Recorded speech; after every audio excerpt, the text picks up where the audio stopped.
YouTube, what it do? Man. I already told y'all what it was for April, bro. Hey, if y'all not subscribed, bro, subscribe, bro. Subscribe right now. That's all I'm gonna say. Subscribe right now, because this is about to be your favorite channel. I'm telling you. This is about to be your favorite channel. When you eating, you about to say, dang, where It's Nasir for real? Search up the video, and you gonna be lit, because I'm gonna be reacting to something. You feel me? But nah, what's I'm gonna call it? Today we got some crazy shit, some crazy stuff. I'm gonna try to stop cursing so much. Family friendly. But I may say fuck that. The insane mom who murdered all her children. Man, this is crazy, bro. This is crazy. Like, just look at this. Like, the insane mom who murdered all her children. Like, come on, man. Hey, I'm gonna go ahead and get into it, bro. I know y'all want to see this. I want to see it too. That's why I'm reacting, man. Some body washes are so boring. Comment what y'all think, man. Comment what y'all think, bro. Comment as the video go, bro. On a pedestal. Meet Native. Alright, and if you had not taken their lives, what do you think would happen to them? So we continue stumbling. And where they go? Sometimes we use the word insane to describe someone who did something silly. That's an exaggeration. In Andrea Yates' case, it is not an exaggeration. She needed all the help she could get, and yet everyone who claimed to love her turned a blind eye to her increasingly serious mental illness. Yo, what? Bro, she looked crazy. You hear what she said? Everybody turned a blind eye. So that means they seen she was crazy and continued on with their life as if nothing was wrong with her. Yeah, okay. For a severe case of postpartum depression, her husband insisted that they have more children. And their religious fanatic friends convinced Andrea that she, like all women, is impure and her children are doomed. It was a recipe for disaster that no one seemed to notice until it was too late. And when Andrea she became religious to her increasingly serious mental illness. After being hospitalized for a severe case of postpartum depression, her husband insisted that they have more children. And their religious fanatic friends convinced Andrea that she, like all women, is impure and her children are doomed. It was a recipe for disaster. I don't know the definition of impure, but what I will say is I think they're trying to tell her that she's fine and her children are wrong. And that's crazy. Religion, hey. And this husband is wilding. You want more children? She's crazy. That no one seemed to notice until it was too late. And when Andrea snapped, she became one of the most frightening child killers in history. This is the full story of Andrea Yates. It was June 20th, 2001 in Houston, Texas. A lazy summer day when everyone wanted to lay low and wait for the cool evening. But the emergency services never really rest. And at 9:48 a.m. that day, they received one of their most disturbing calls. Are you having a disturbance? Are you ill or what? Yes, I'm ill. You need an ambulance? No, I need a police officer. Andrea was right. She was ill, mentally ill. She had just taken the lives of all her 5 children, and one by one, youngest to oldest. No! I'm just waiting to come. Is your husband there? She killed all 5? What's the problem? I need him to come. It had been a methodical act. In some ways, one of the most callous, calculated, and cold-blooded, premeditated murders one can imagine. But in other ways, it wasn't. When the officers arrested Andrea in her suburban house, she showed no remorse. She thought she had saved her children from going to hell. Bro, what religion is she? Whatever Morning, Andrea gave her 4 Whatever religion she is, ban that shit, bro. She said she saved her kids from going to hell by killing them. Where do y'all get this shit? Saved her children from going to hell. Where do y'all get this shit from, bro?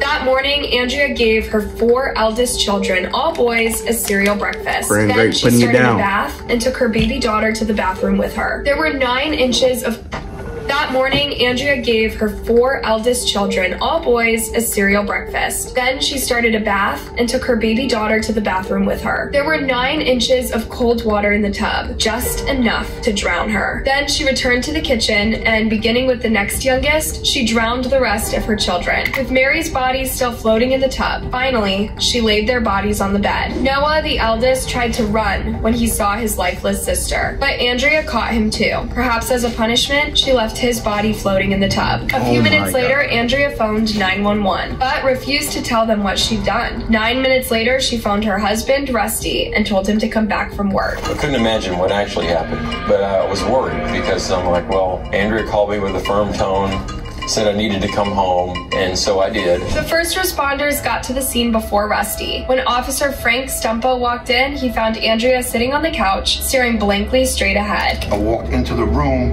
and I was expecting to find a man on the floor. Okay. A body. And I was looking around, saying, what? And I seen this little tiny head.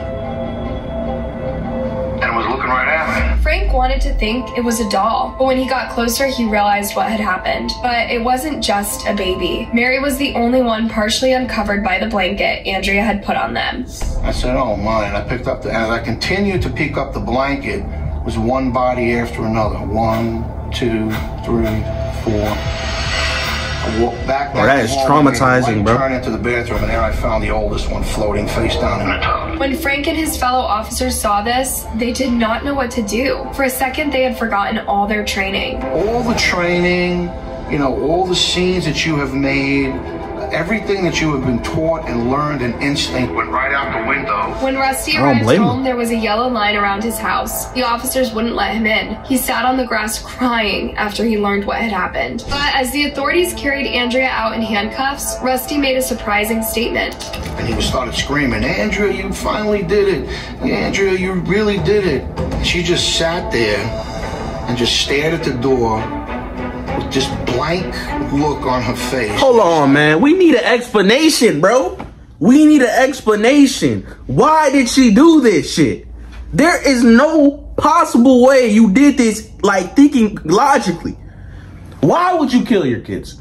Void of anything. So Rusty knew his wife was threatening to unalive their babies. There was a lot to uncover behind Andrea's emotionless face. The investigation would reveal one of the most heartbreaking cases of postpartum depression and lack of support. Andrea Pia Kennedy was born on July 2nd, 1964 in Houston, Texas. She was the youngest of 5 children. She would go on to have and unalive the same number of children. Andrea was intelligent and ambitious as a child. At Milby High School, she was the class valedictorian, a member of the National Honor Society, and the swim team captain. Andrea's parents were so proud of her. They would always talk about her accomplishments at parties and dream out loud about their daughter reaching the stars. While Andrea was not religious back then, she was showing signs of mental illness. She exercised extreme control over herself with bulimia. More than a few times, she contemplated taking her own life. Sadly, she never revealed this side to her family. Perhaps they would have done their best to help her if she had, or perhaps they sensed she cared more about her accomplishments than her mental health, so she felt hopeless from the start. In 1986, Andrea graduated from the University of Texas School of Nursing. She became a registered nurse, and all her colleagues applauded her for her hard work and boundless care for her patients. Grades were very important to her.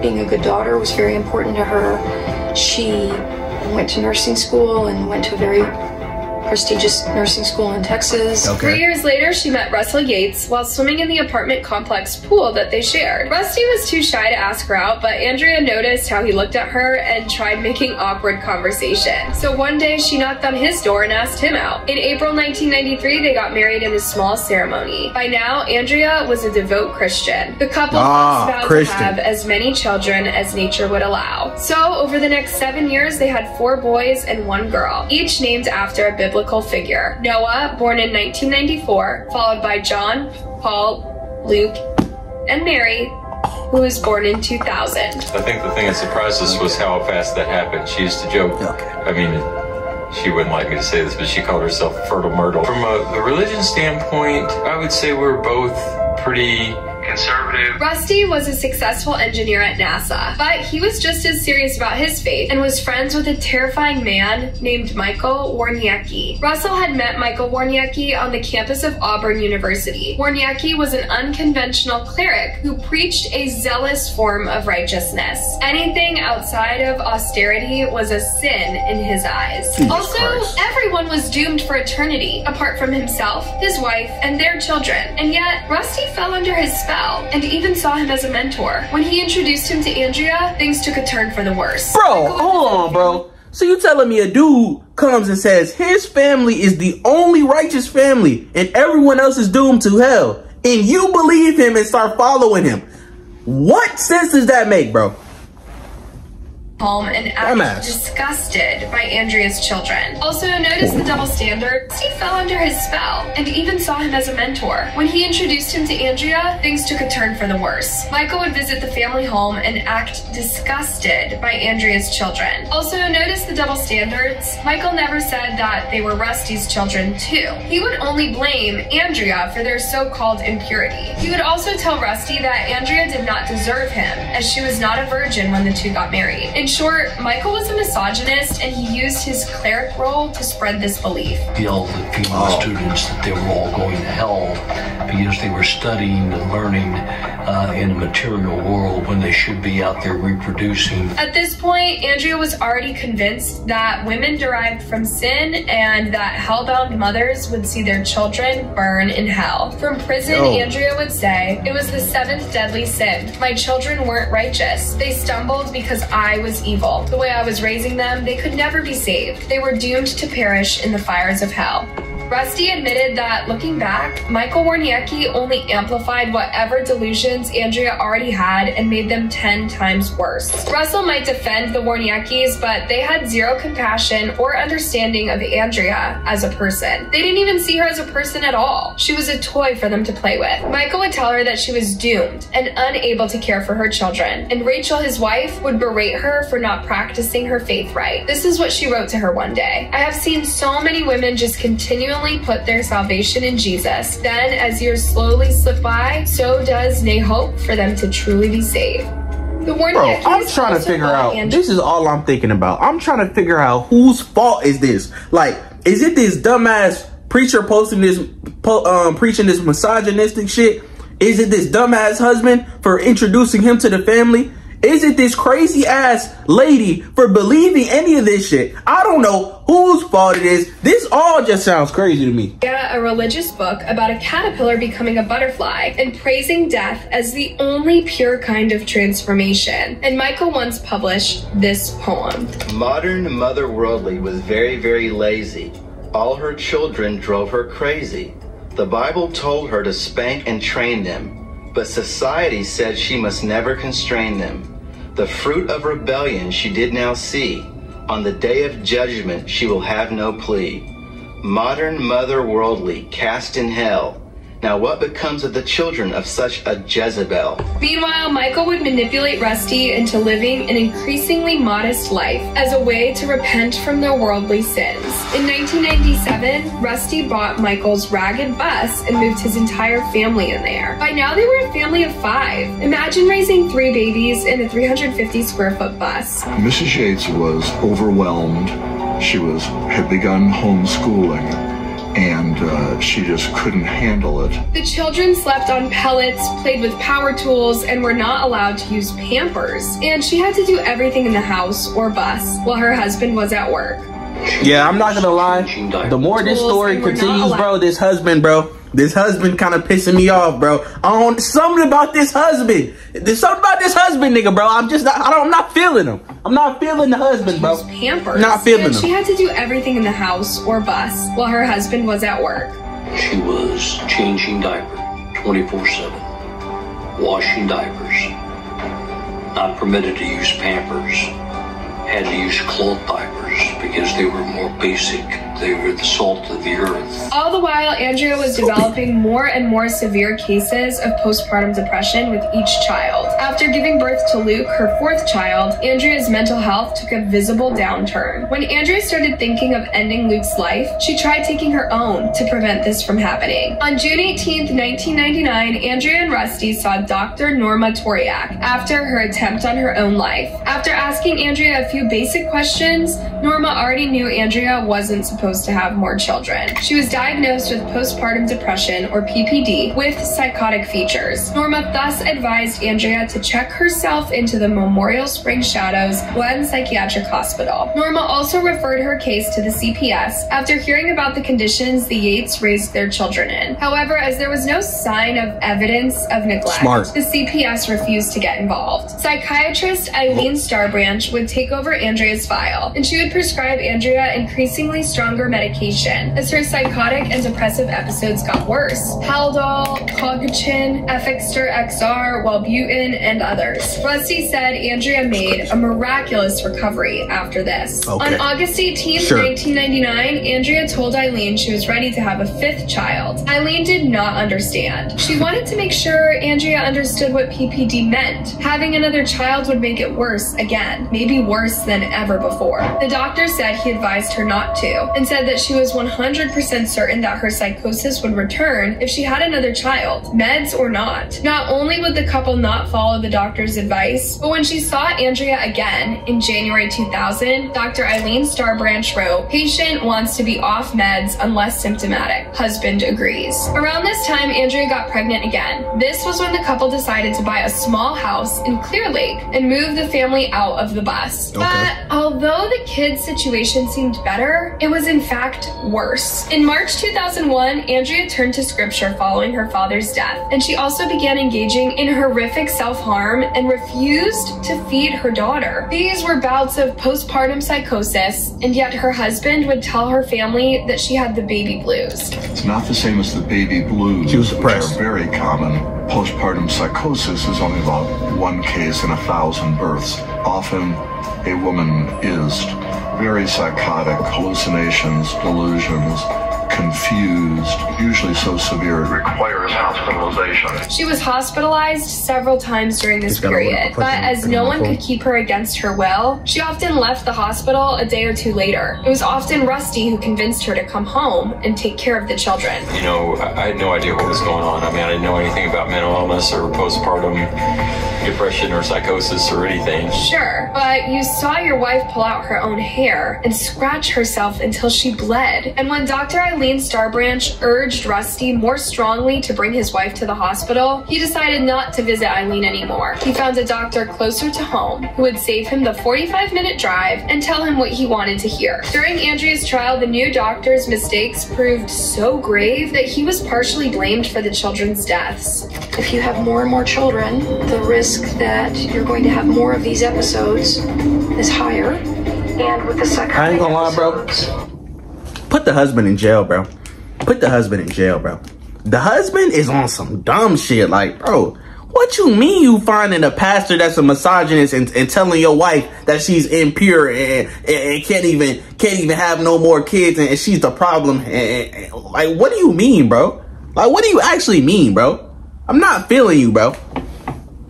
Not feeling you. Andrea Yates' story made headlines around the world. The title, "Mother of 5 Drowns All Her Children," was shocking enough. But as the story unfolded, it became an even bigger sensation. How come no one raised the alarm sooner? Well, several psychiatrists did. But Rusty and Andrea were so convinced by their religious role to have as many kids as possible, they ignored all alarms. During her interrogation, Andrea calmly confessed to unaliving her children. She also explained her motive. What were you trying to accomplish when you did take your children's lives?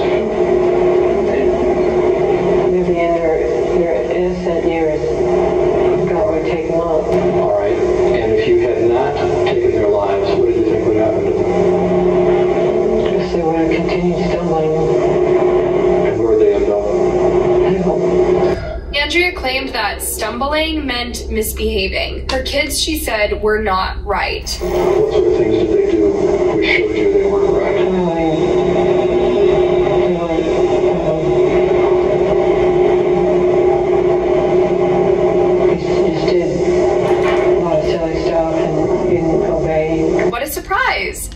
aged 6 months to 7 years old, don't always obey.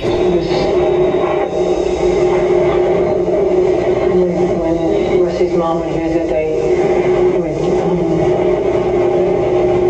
would not treat him well. Clearly, Andrea did not understand reality as most of us do. She spoke without emotion and was convinced that she had actually saved her kids from going to hell. During her trial, a few horrible clues were revealed. First, when Andrea became pregnant with her last child, she stopped taking all medication. But one of the worst things a patient suffering from psychosis can do is interrupt medication or go on and off it. Second was Dr. Mohammed Saeed, the psychiatrist Rusty sought to replace Eileen after having her 5th child. Saeed never checked Andrea's medical file, or her previous attempts for her own life, or her severe postpartum psychosis. When Rusty said he wanted his wife off the meds, Saeed said okay and advised Andrea to stop taking them. This was a month before she unalived her children. However, Saeed diagnosed Andrea with depression and prescribed her the maximum dosage of Effexor XR. This med is known to cause manic episodes in psychotic patients. 2 weeks before Andrea did the worst, Rusty became concerned with her behavior, so he asked Saeed to put his wife back on Haldol. To this, he simply said, "It's bad medicine." He also told Andrea, "You need a more positive attitude. Chin up." It's hard to believe a psychiatrist would even think of saying this. Dr. Eileen Starbranch said Andrea was the sickest patient she'd ever had. She was a person in crisis, and she never got the help she needed. Instead, people minimized her problems and then blamed them on religious impurity. Andrea's defense attorney presented a thorough insanity defense, but he couldn't prove that Andrea was unable to tell right from wrong at the time of the incident. So she was sentenced to death on 5 counts of first-degree murder. In 2005,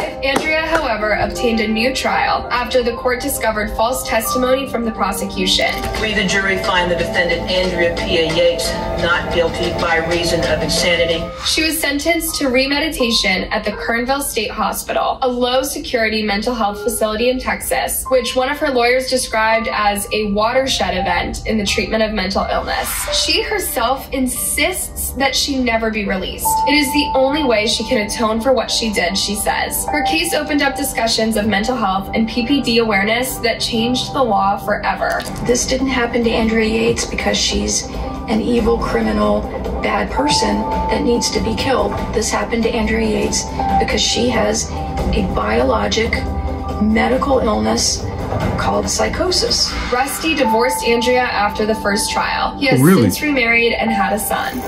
And it took me probably more time than it should have, but I finally came to the understanding that there's a difference between forgiveness and consequences. Andrea's former psychiatrist and attorney started a fund in her children's names, working to help mothers suffering from mental illness. Rusty also earned a law degree and is working toward the same goal. Andrea is still in contact with them and undergoing treatment. Today, she expresses nothing but regret, but she will have to live with the memory of what she did for the rest of her life. Hey, thanks for watching. Do you know other cases of— Some more bullshit, man. I ain't gonna lie. She got away with it. She didn't get the death penalty. She did have psychosis, so I mean, it's understandable. But man, she was wrong, bro. These religious niggas, man. I'm telling you, bro. Oh God, bro. I can go on forever, man. Believe in anything. Hey, one thing if y'all take from this video, don't just believe everything somebody tells you. Go ahead and fact check it. Make sure it's real before you base your whole life on it.